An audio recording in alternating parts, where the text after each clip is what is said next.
Hello Scrupleites, welcome back to my channel. And for those who are new, my name is Curvy Scruples. Today I will be talking about what I do now that I am no longer a Jehovah's Witness that I wasn't allowed to do before. I'm just gonna get right into it and start off with piercings, like tattoos and piercings.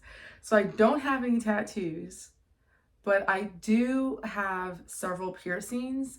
And I remember when I got this piercing, like right here on my ear, that was like, ooh, Kirby's doing something rebellious by a lot of the members at the congregation I was going to at the time.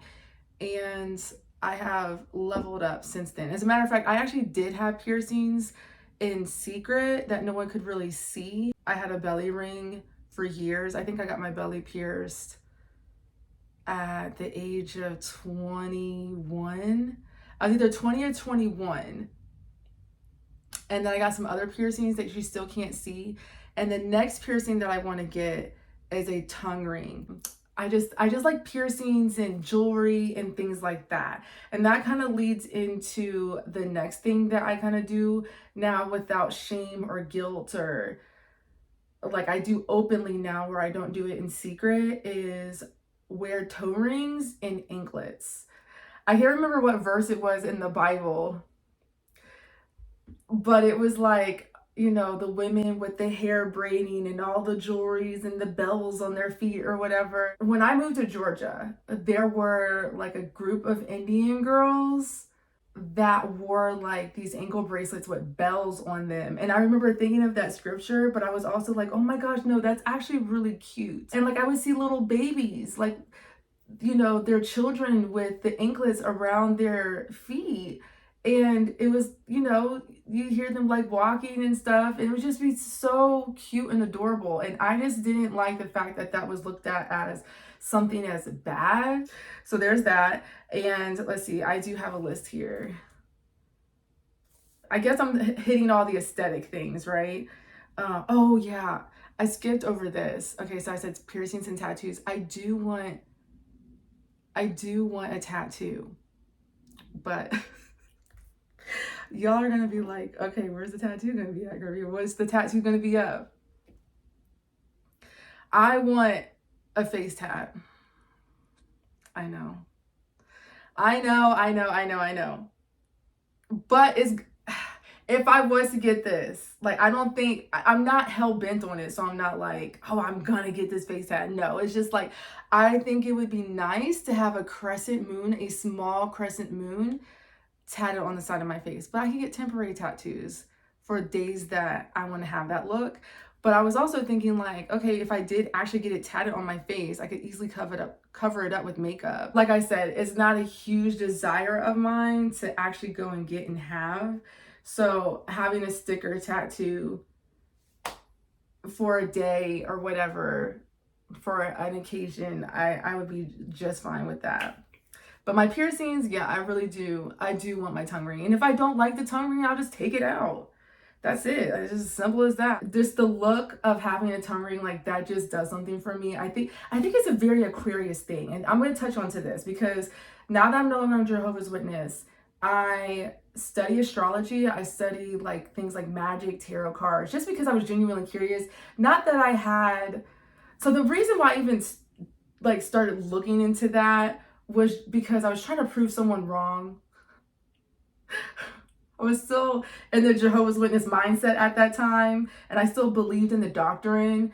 Even after I left being a Jehovah's Witness and like being in the religion and, saying I'm no longer a Jehovah's Witness, but I still believed in like the doctrine. Like I still believed in paradise and all that stuff, right? So 144,000, all that. So I was like talking to a girl and she was telling me that she does magic and tarot cards and all that stuff. And I wasn't educated enough in that area. So I went and did my own research.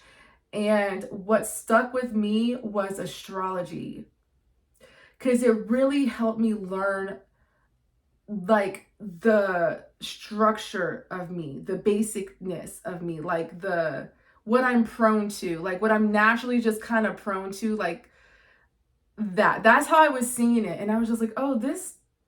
actually makes sense when you say like, oh, I'm an Aquarius with a Sagittarius moon and I'm Scorpio rising. Like, this makes sense. Like, just saying I'm an Aquarius and looking at the characteristics of all of that, I'm like, no, I have feelings. I am not cold like that. I can be, but I'm a crybaby. Like, so this really doesn't make sense. But my moon's in Sagittarius.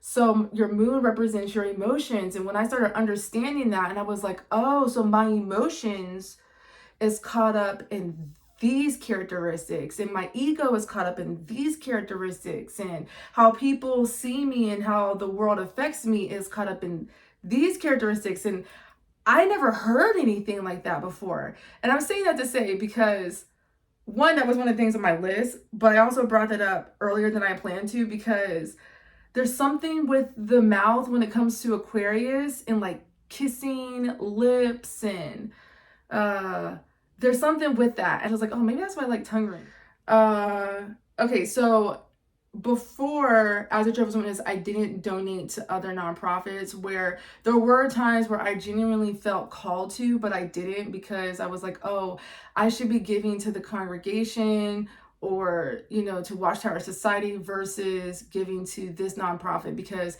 in the new world, in the new system, when paradise is here, all these other problems will be solved. So I just need to give my money to, you know, Watchtower or to the Kingdom Hall.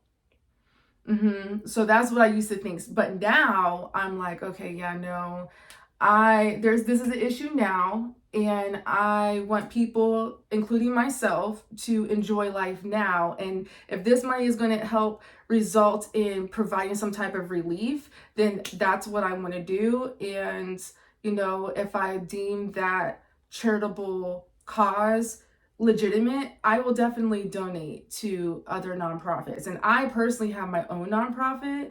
Mine right now is catered to a certain type of individual who suffers with a disorder called trichotillomania. I've talked about this on most of my platforms several times, and it's a certain type of OCD. And there are a lot of things that would be very helpful if people who have this disorder, this condition, if they had certain resources and supplies to help them, you know, cope in that a lot better. And I grew up with this since the age of 8. So I know the severity of it. I know what it's like to, you know, need things. And, you know, it's a common disorder, but 1 out of every 20 people have this condition. My goal is to bring more awareness in it. Anyway, moving on. I'm out of school, but my daughter is in school, and I do allow her to participate in after school activities. And if I didn't have a daughter, the research that I am looking into when it comes to like men and their line of thinking, and like how their mind works versus how a woman's mind works, I'm seeing that men need to have physical activity, and a healthy way to do that is to be in sports.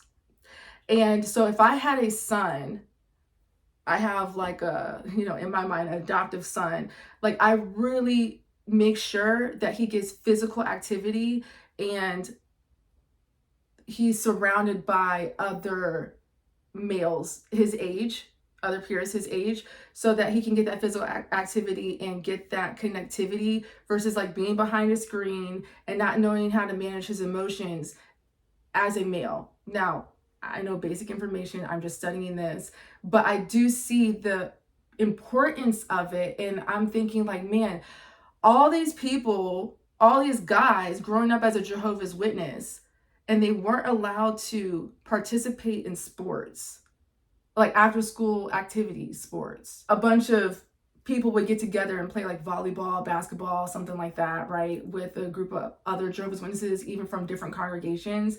But the scheduling of things, of being able to go after school and be on a team and understanding camaraderie that way, and knowing what it's like to lose and win and the good, bad, and ugly, all that.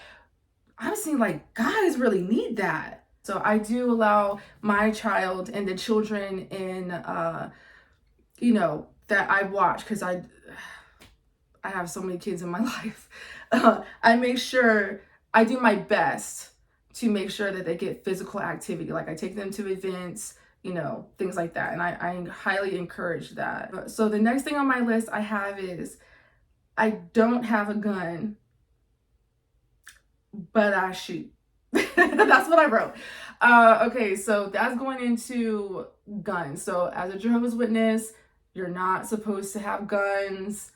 I guess that's like, you know, if you live by the sword, you die by the sword, whatever scripture that is. And that was related to with guns. Now, I personally don't really like guns. I don't like guns. Okay? But unfortunately, the way this world is set up, I'd rather have one and not need it versus need it and not have it, right? I don't want to be in the position where I step into rooms and there is a firearm on the table and I get nervous, because that was what I felt before. And I don't want to say it takes a lot to shake me, but it's random things that shake me. And that is one thing that does shake me. I think that's kind of a normal thing for anybody who is not accustomed to seeing that, you know, in real life, you know, versus just on TV. Like I remember I used to tell my daughter, like, not everything you see on TV is real, but I never specified what was real and not real, right? So, you know, in a rough part of town in the South where I kind of like an hour away from where I live, and we were walking into the store and this guy had a gun on his hip. And my daughter goes, I remember my daughter was like 3.5, 4 maybe. And she goes, Mom, oh my gosh, guns are real? And I was like, yeah, guns are real. She said, I thought you said not everything on TV is real. And I'm thinking like, oh my gosh, like, no, it's not, but guns are. So yeah, I started practicing guns after I had a huge argument with someone who is very much into guns, and I couldn't understand the whole gun situation. But as I started connecting the dots when it came to history, basically guns in the Bible is what helped conquered so many people, so many tribes, so many lands, and how it was used to put people in fear because, like, you know, someone could lose their life behind a gun. And then, you know, people having such easy access to firearms and things like that. And that still is a thing. And unfortunately, that stuff still happens. But like I said, I'd rather have one and not need it and know how to use it, or at least know something, okay? Not be completely like, I don't know nothing, than to be in a situation where I need one and I don't have it. So that's why I have started learning about guns and how to use them. And what his argument was to me, I'm an American man and it's my right.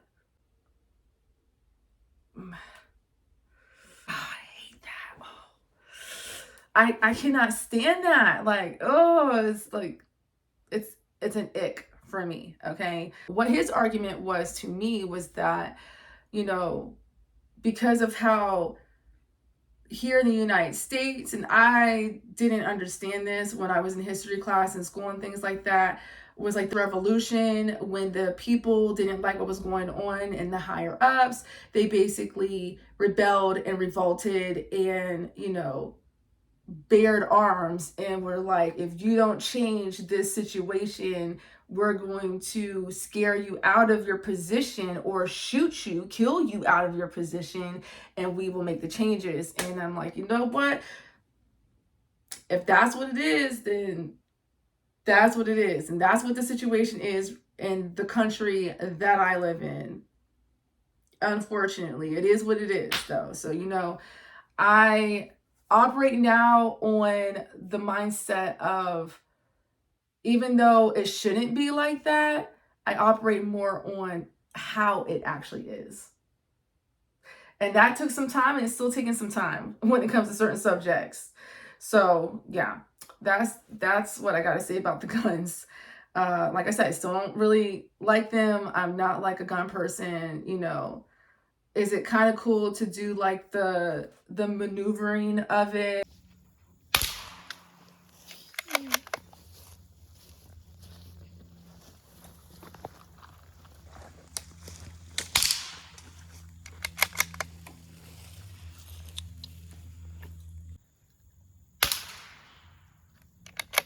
entertainment and that kind of thing, but it's still something not to be played with in my mind. And, you know, I don't think there's anything wrong with enjoying parts of it, but definitely do not glorify them. What's this next thing I have on here? Breaking my reservedness as I'm not reserved. I've had my YouTube channel since 2013, and I was still, you know, a full-on Jehovah's Witness. I was a rebellious Jehovah's Witness, but I still believed in the practices and in the doctrine, okay? And I feel like there's a difference. And I know that there's PMO, POMO, and PIMQ, which is physically in, mentally questioning. And maybe I was somewhere in that realm in 2013 to 2019. But in 2013 is when I first started my YouTube channel. And I also had other social media platforms. Like I had Black Planet. I had MySpace. I didn't have Twitter. That was the one thing I didn't have. I'm new to Twitter, like, recently.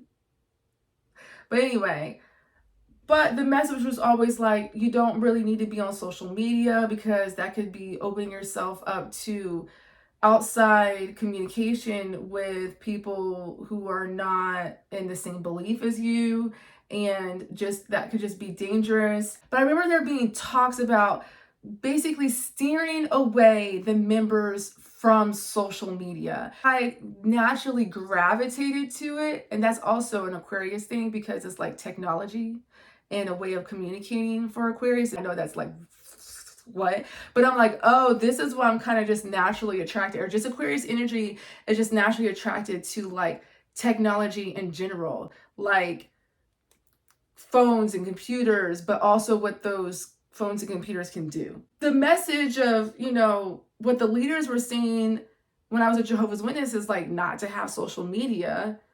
And so I'm like battling with that, feeling guilty and feeling shame that I have social media, that I'm posting on there, but I'm making sure it's appropriate. And then there's other times where I'm being rebellious, where I'm kind of like not caring. And then the next minute I know it seemed probably like bipolar or super spastic to some people to see me on social media, but I was battling that. That was something I was struggling with, like not being able to fully express myself on social media the way I really wanted to, because, you know, being a Jehovah's Witness. And so like I'm still seeing that I'm reserved in that way to a degree, but now I'm getting more comfortable with it, where I could have been a lot more comfortable with it a long time ago. The next thing I have on here is learned without feeling guilty. Oh, okay, astrology. So I mentioned astrology. Okay, I mentioned that twice. When I say like I give credit and think that astrology is legitimate, it's not the end all be all. It's a fraction. It's 33.3333% of like how things can manifest, if that makes any sense. It's a lot more than what you go into like a magazine. It's like, what's my horoscope for the day? Like, I don't even like look at horoscopes. Like, I don't even look at the horoscope portion of it. I look at the characteristics. And I don't think people understand the difference or even know that's even a thing. Another thing I have on here is I have visited other churches openly and freely with them. And okay, when I was a Jehovah's Witness, I was going to a church for a reason at times, but it was for a funeral, and it was for two funerals. Okay, so I remember when I graduated high school, a boy that I went to school with from like middle school all the way to high school, he ended up dying of leukemia. He was not a Jehovah's Witness or anything like that, and he had a twin brother. Anyway, one of the twins passed away from leukemia, and you know, I had already moved to the South, and I went back up to go visit, to go to the funeral, and it was in a church. And, you know, I remember thinking like, oh, I'm glad that like I'm out of state and no one knows that I'm here from my old Kingdom Hall, because I don't want them knowing that I went into a church to go to this funeral, right? And also too, it kind of would have been looked at like, so what, this was just a kid from your school, and, you know, they weren't like family. So you didn't really need to make the choice to go inside of a church. Like, that's the judgmental mindset of Jehovah's Witnesses. Okay. So at that time, I kind of felt like guilty. And then the person who was driving me was someone that was also Jehovah's Witness to go to this funeral. And fortunately, she wasn't like a super, you know, strict Jehovah's Witness in that sense. And I was always taught, you know, from my mother, like, it's better to go to a funeral than to a feast because of that scripture in the Bible. I think it might be in Ephesians, but I could totally be wrong. The last time I went to a funeral at a church, 2014-ish time, and there's this guy that I worked with, and I did not work with him closely at all. But there was an announcement at my job, and at the time I was working at a hardware store, and there was an announcement that was made that, you know, one of the guys in like the flooring department or something like that, his wife died. And I was like, oh man. And I remember like kind of just like going out of my way to like go walk around to that department to see like, you know, who this guy was. And of course he wasn't there. And I was like, I can't remember who this guy is or anything like that. But I'm just saying, like, his wife died. Oh, like, I just remember putting myself in his shoes and what that would be like, valuing, you know, the life of someone, and then understanding the gravity of the other people who are affected directly because of that person's no longer living. So I saw that they put the date and the place of the location the funeral was going to be at, and it was a church. And I was in the midst of getting baptized. I was in the midst of that. And I remember thinking, like, so I want to say I was pregnant. I want to say I definitely was pregnant. So I was in the midst of like going to my Bible studies and about to like do the baptismal questions. I didn't even have a car at the time. I borrowed a car to use to go to this funeral, and I got myself, like, you know, dressed up nice and whatever. I baked him a cake and I got some flowers. I went to the funeral, and it was inside of a church. And I remember thinking, like, it's a good thing no one knows about this, because then I would be told that this would not be appropriate. But some people would say it's a conscience matter going to a church or a religious establishment outside of it being the Kingdom Hall as a Jehovah's Witness. And I just remember thinking, like, yeah, my conscience doesn't bother me. But it was also kind of like, they said that, but it was also kind of like, but probably not do it. Like, that was the energy and the message that I kept getting every time someone would say, like, you know, if you feel compelled to, if it's like, you know, a conscious matter thing. And I guess they did that because like people's parents were dying. And I actually know someone, actually one of the guys I'm dating, his sister is married to she got married at a young age and married her husband, who is a Jehovah's Witness. She became a Jehovah's Witness. And the guy I'm dating, he went to his mother's funeral and his father's funeral, but his older sister did not, to either one of their parents' funeral, because it was in a church. I could never. You've got to be out your freaking mind. I could never do that. No. That's just ridiculous. Just because I believe in something else and my parents believe in something else, like, oh, because I'm a Jehovah's Witness, I'm not going to their funeral. The audacity. The audacity. I remember thinking, like, I remember the guy I'm, you know, dating and asking him, like, how did you feel about that? He was like, you know, I respect people's beliefs. Let one of my siblings come out their mouth, I will slap too stupid. Oh, what are you talking about? Anyway, I just can't. And that is highly upsetting for me. I no longer feel bad about going to a church or some type of religious establishment. I have been turned off by it, though. I will say that. Like, I have grown to actually hate religion. I'm a spiritual person, but I have grown to hate religion, and I don't like any individual who are super religious. I still respect it. I just can't be around you. You know, I can't be around someone who's a Jesus freak. I just can't do it. I can't, you know, when you say, if you say anything that leads to Jesus freakness or any type of strict religiousness, Muslim, anything like that, and I have to stop feeling bad about that. It really irks my soul. It irks my soul how conditioned people are. And run their entire lives off these beliefs. And at the end of the day, we really don't know. We really don't know.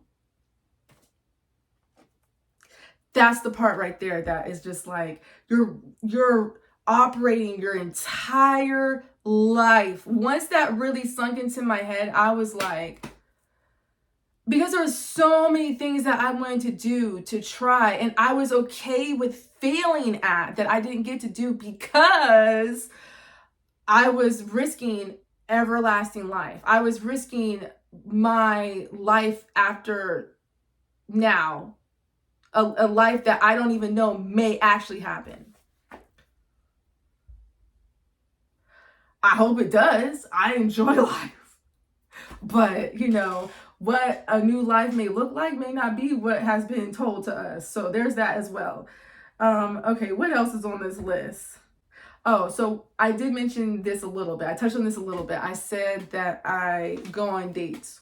I don't feel guilty about not having a chaperone. Now, I will say that I have a vetting process, and I want to do a separate video on exactly what that vetting process is like.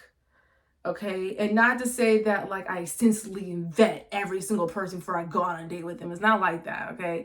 But, you know, there's a vibe check, a safety check, like above all, right? And what that process looks like. So yeah, I want to talk about that in a different video, but I don't feel bad about not having a chaperone. Whereas before, like, I'm moving in secret. I remember I was dating this one guy who was a Jehovah's Witness, and we went to the grocery store. And another sister from our Kingdom Hall saw us at the grocery store, and she was like, you know, I'm going to have to report this to your parents. Not to his parents, to my parents. She didn't even mention nothing about his parents, but to my parents. I don't deal with that anymore. I don't feel guilty if someone sees me out with a person on a date, and like, I don't have that anxiety like, oh gosh, now I gotta explain this, or I'm gonna get a phone call, or no, I don't have that anymore. You know, so that's the last thing on this list, and I will end with that. The next video is going to be about how to vet men, or how I go about vetting men. I've had some experiences, and I am, you know, there's a difference between smart and wise. Smart is, you know, been through the experience and kind of failed, and you learn better, right? And you actually do better. Versus wise, you learn from somebody else. So if you want to be wise, learn from me, because I've been real smart. All right, until next time, for the newcomers, I hope you guys become Scrupleites and follow me. And to the fellow Scrupleites, thanks for watching, and I'll see you in the next video.